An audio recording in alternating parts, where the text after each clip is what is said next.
Terima kasih, Mas. Seperti mungkin yang menjadi pembahasan di bulan Desember barangkali ya, sebelum masa-masa lalu ya. Saya mengatakan bahwa ini bukan hanya ditunggu sebenarnya bagi masyarakat, gitu. Bukan hanya ditunggu-tunggu sebenarnya. Masyarakat ini kan sudah mengalami titik kejenuhan dan kebosanan yang sangat luar biasa dengan dengan segala macam treatment ya. Segala macam treatment berkaitan dengan dengan proses ini. Nah, kalau kami yang suka mundar-mandir gitu, wirawiri sana sini mengatakan ya ketawa-ketawa gitu dengan senang hati menerima informasi ini gitu kan. Memang benar, kalaupun memang persoalannya adalah persoalan apakah proses vaksinasi ini sudah selesai atau belum? Sebenarnya itu kan bukan di ranah kami masyarakat gitu ya. Itu bukan di wilayah kami gitu ya harusnya gitu ya. Jadi kalau kami yang diminta juga untuk ikut bertanggung jawab, kenapa misal vaksin kedua ini masih tingkatnya rendah begitu ya? Loh, kita justru malah tanya balik, kenapa kok masih rendah gitu kan?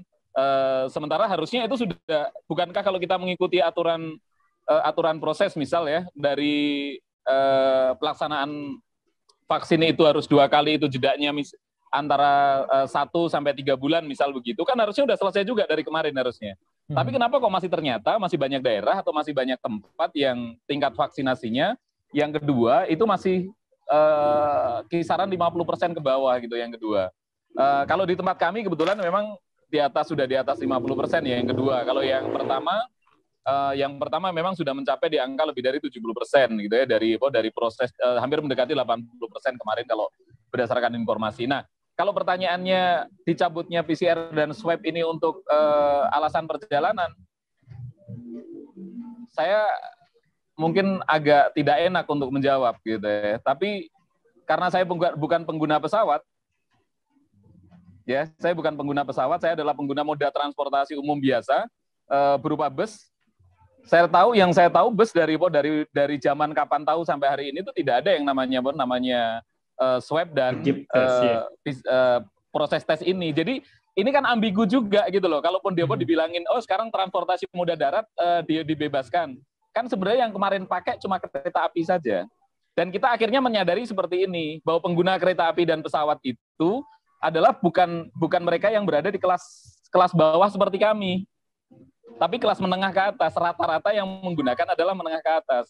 Nah, kalau sekarang kebijakannya diperuntukkan untuk kami, gitu ya, masyarakat kelas bawah,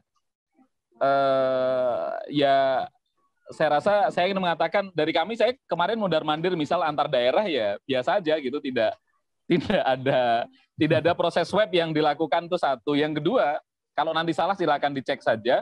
Yang kedua, sampai hari ini ketersediaan bangku untuk kendaraan umum itu penuh saja dan aman-aman saja sepertinya. Nah, ini siapa yang harus lagi-lagi nih kita meributkan siapa yang harus bertanggung jawab terhadap model seperti ini kalau memang kebijakan itu dianggap masih menjadi pro dan kontra. Kalau kami dari masyarakat sih pasti akan mengatakan ya lebih baik lepasin aja semuanya gitu kan. Syaratnya dari pertama yang kita setujui bersama adalah bagaimana kita itu diedukasi secara terus-menerus, diingatkan secara terus-menerus pada konteks prokes ini, gitu. Jadi sekarang kan kita ini saya agak di tempat terbuka nih. Sekarang saya ada di tempat terbuka nih. Di hadapan saya ada banyak orang gitu ya.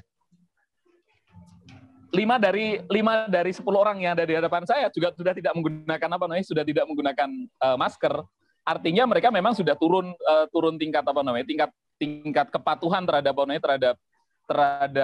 prokes ini memang sudah sedemikian rupa. Nah, kenapa enggak ini yang digencarkan saja sebagai modal untuk saling menjaga diri gitu ya. Baik. Gitu, Mas. Terima kasih sudah nonton.